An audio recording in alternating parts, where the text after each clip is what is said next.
Hi hello ಸ್ನೇಹಿತರೆ, ಹೇಗಿದ್ದೀರಾ friends? ಇವತ್ತು ನಾನು ನಿಮ್ಮ ಜೊತೆ ಶೇರ್ ಮಾಡ್ತಾ ಇರೋದು ಸಿಂಪಲ್ ಆಗಿರುವಂತಹ ಚಿಕನ್ ವೈಟ್ ಕೋರ್ಮಾ ಹೇಗೆ ಮಾಡೋದಂತ ಇಷ್ಟು ಈಸಿಯಾಗಿ ತೋರಿಸ್ತಾ ಇದ್ದೇನೆ. ಅಂದರೆ ನೀವು ಒಮ್ಮೆ ಇದನ್ನು ಟ್ರೈ ಮಾಡಿದರೆ ಮತ್ತೆ ಮತ್ತೆ ಇದರ ಟೇಸ್ಟ್ ಹಾಗೂ ಇಷ್ಟು ಈಸಿಯಾಗಿರುವಂತಹ ರೆಸಿಪಿ ಇಷ್ಟು ಟೇಸ್ಟ್ ಆಗಿದೆ ಅಂದರೆ ಮತ್ತೆ ಮತ್ತೆ ಇದನ್ನು ನೀವು ಟ್ರೈ ಮಾಡ್ತಾ ಇರ್ತೀರಾ.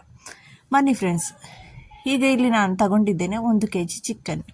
ಇದರಲ್ಲಿ ಈ ಥರ ಲೆಗ್ ಪೀಸ್ ಇದ್ದರೆ ಈ ಥರ ಕಟ್ಟು ಕೊಡಬೇಕು ಅದಕ್ಕೆ. ಆಮೇಲೆ ಅದಕ್ಕೆ ನಾನು ಮ್ಯಾರಿನೇಟ್ಗೋಸ್ಕರ ಹಾಕ್ತಾ ಇದ್ದೇನೆ ಸ್ವಲ್ಪ ಉಪ್ಪು ಹಾಗೂ ನಿಂಬೆ ರಸ. ಇದಕ್ಕೆ ಬೇರೇನು ಜಾಸ್ತಿ ಹಾಕಲಿಕ್ಕಿಲ್ಲ. ಮ್ಯಾರಿನೇಟೂ ತುಂಬ ಹೊತ್ತು ಇಡಬೇಕಂತ ಇಲ್ಲ, ಒಂದು 10-15 ನಿಮಿಷನೂ ಇಟ್ಟರೆ ಸಾಕು. ನಿಂಬೆ ರಸ ಹಾಗೂ ಉಪ್ಪನ್ನು ಹಾಕಿ ಚೆನ್ನಾಗಿ ಇದೇ ಥರ ನಾವು ಮಿಕ್ಸ್ ಮಾಡ್ಕೊಳ್ಳೋಣ. ಆಮೇಲೆ ಇದಕ್ಕೆ ಬೇಕಾಗಿರುವಂತಹ ಮಸಾಲ ರೆಡಿ ಮಾಡ್ತೇನೆ.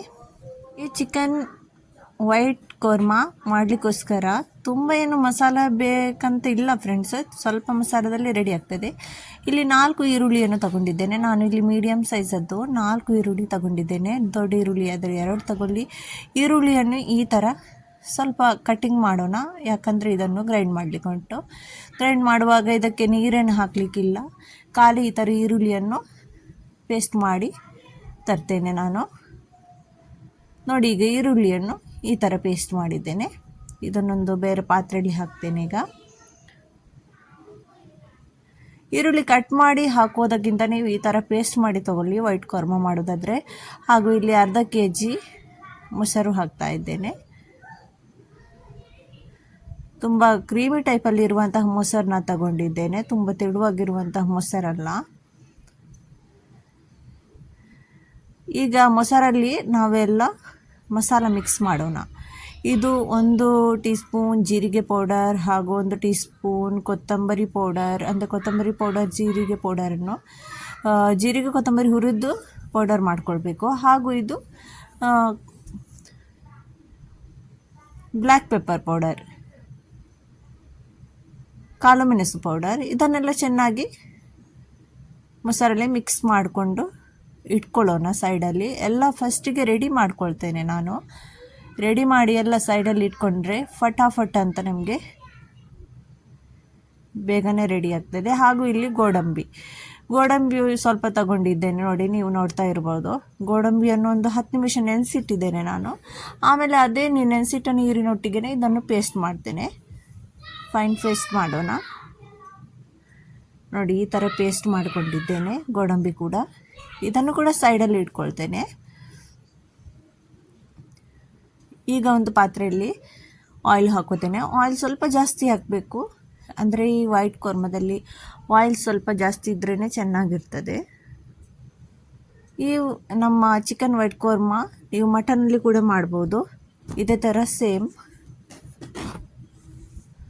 ಮಟನ್ ಬೇಯಿಸಿ ಮಾಡ್ಕೊಳ್ಬೋದು. ಈಗ ಇದು ಆಯಿಲ್ ಹಾಕಿದ ಮೇಲೆ ಇದೆಲ್ಲ ಗರಂ ಮಸಾಲ ಹಾಕ್ತಾ ಇದ್ದೇನೆ. ನೋಡಿ, ಜಾಸ್ತಿ ಏನು ಗರಂ ಮಸಾಲ ಇಲ್ಲ, ಕಾಳು ಮೆಣಸು, ಲವಂಗ ಹಾಗೂ 1 ದಾಲ್ಚಿನ್ನಿ, ಏಲಕ್ಕಿ 2 ಈ ಥರ ಹಾಕ್ತಾ ಇದ್ದೇನೆ. ಆಮೇಲೆ ಇಲ್ಲಿ ನಮ್ಮ ಗರಂ ಮಸಾಲ ಸ್ವಲ್ಪ ಒಗ್ಗರಣೆಗೆ ಹಾಕಿದ ಮೇಲೆ ಇಲ್ಲಿ ಗ್ರೈಂಡ್ ಮಾಡಿದಂಥ ಈರುಳ್ಳಿಯನ್ನು ಹಾಕಿ ಸ್ವಲ್ಪ ಹೊತ್ತು ಫ್ರೈ ಮಾಡ್ಕೊಳ್ಳೋಣ. ಕಲರ್ ಚೇಂಜ್ ಆಗಬಾರ್ದು, ವೈಟೇ ಇರಬೇಕು. ಸ್ವಲ್ಪ ಹಸಿ ಸ್ಮೆಲ್ ಹೋದರೆ ಸಾಕು. ಈಗ ಅದಕ್ಕೆ ಶುಂಠಿ ಬೆಳ್ಳುಳ್ಳಿ ಪೇಸ್ಟ್ ಹಾಕ್ತಾ ಇದ್ದೇನೆ 3 ಚಮಚ. ಇದನ್ನು ಈ ಈರುಳ್ಳಿ ಪೇಸ್ಟ್ ಹೊತ್ತಿಗೆ ಹಸಿ ಸ್ಮೆಲ್ ಹೋಗೋ ತನಕ ಫ್ರೈ ಮಾಡೋಣ. ಇದರ ಕಲರ್ ಚೇಂಜ್ ಆಗಬಾರ್ದು. ಕಲರ್ ಚೇಂಜ್ ಆದರೆ ನಮ್ಮ ವೈಟ್ ಕೋರ್ಮಾದ ಕಲರ್ ಕೂಡ ವೈಟ್ ಇರೋದಿಲ್ಲ. ಈಗ ಇಲ್ಲಿ ನಾನು 3 ಹಸಿಮೆಣಸನ್ನು ಜಜ್ಕೊಂಡು ಹಾಕ್ತಾ ಇದ್ದೇನೆ. ಇದನ್ನು ಕೂಡ ಸ್ವಲ್ಪ ಮಿಕ್ಸ್ ಮಾಡ್ಕೊಳ್ಳೋಣ.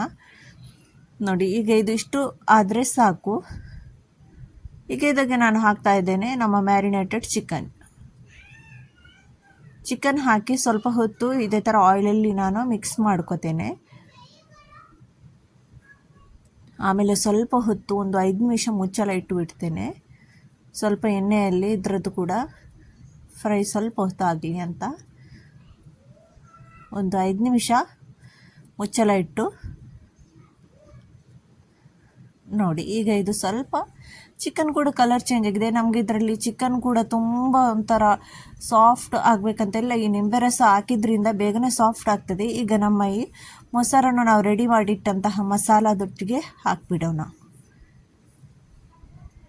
ಈಗ ಇರೋದು ನಮಗೆ ಕೆಲಸ ಚೆನ್ನಾಗಿ ಫ್ರೈ ಮಾಡುವಂಥದ್ದು. ಅಂದರೆ ಈ ಮೊಸರಿನ ನೀರೆಲ್ಲ ಚೆನ್ನಾಗಿ ಡ್ರೈ ಆಗೋ ತನಕ ಫ್ರೈ ಮಾಡಬೇಕು, ಇಲ್ಲಾಂದರೆ ಮೊಸರದ್ದು ಸ್ಮೆಲ್ ಒಂಥರ ಬರ್ತಾ ಇರ್ತದೆ. ಅದಕ್ಕೋಸ್ಕರ ಆಗಾಗ ಬಂದು ಸ್ವಲ್ಪ ಸ್ವಲ್ಪ ಹೊತ್ತುಬಿಟ್ಟು ಇದನ್ನು ಫ್ರೈ ಮಾಡ್ತಾ ಇರಬೇಕು. ಮೊಸರದ್ದು ನೀರೆಲ್ಲ ಚೆನ್ನಾಗಿ ಡ್ರೈ ಆಗಬೇಕು. ಆಮೇಲೆ ಇಲ್ಲಿ 4-5 ಹಸಿಮೆಣಸು ಇಡೀ ಹಾಕಿದ್ದೇನೆ, ಕಟ್ಟಿಂಗ್ ಏನು ಮಾಡದೇನೆ. ಆಮೇಲೆ ಇಲ್ಲಿ ನಮ್ಮ ಗೋಡಂಬಿಯದು ಪೇಸ್ಟ್ ಹಾಕ್ತಾ ಇದ್ದೇನೆ. ಇದೆಲ್ಲ ಹಾಕೋದು ಯಾವಾಗಂದರೆ ನಮ್ಮ ಮೊಸರು ಹೊದ್ದು ನಾವು ಮಸಾಲ ಹಾಕಿದ ಮೇಲೆ ಮೊಸರದ್ದೆಲ್ಲ ನೀರು ಚೆನ್ನಾಗಿ ಡ್ರೈ ಆದಮೇಲೆ ಇದು ಆ್ಯಡ್ ಮಾಡಬೇಕು. ಈಗ ಇದನ್ನು ಕೂಡ ಚೆನ್ನಾಗಿ ಈ ಥರ ಮಿಕ್ಸ್ ಮಾಡ್ತಾ ಇರೋಣ. ಯಾಕಂದರೆ ಗೋಡಂಬಿ ಇರೋದ್ರಿಂದ ಇದು ತಲ ಹಿಡಿತದೆ. ಅದಕ್ಕೋಸ್ಕರ ಇದನ್ನು ಅಲ್ಲೇ ನಿಂತ್ಕೊಂಡು ಚೆನ್ನಾಗಿ ಮಿಕ್ಸ್ ಮಾಡಿದರೆ ಒಳ್ಳೆಯದಿರ್ತದೆ. ಇಲ್ಲಾಂದರೆ ಗ್ಯಾಸನ್ನು ತುಂಬಾ ಸ್ಲೋ ಇಟ್ಟು ಬಿಡಬೇಕು.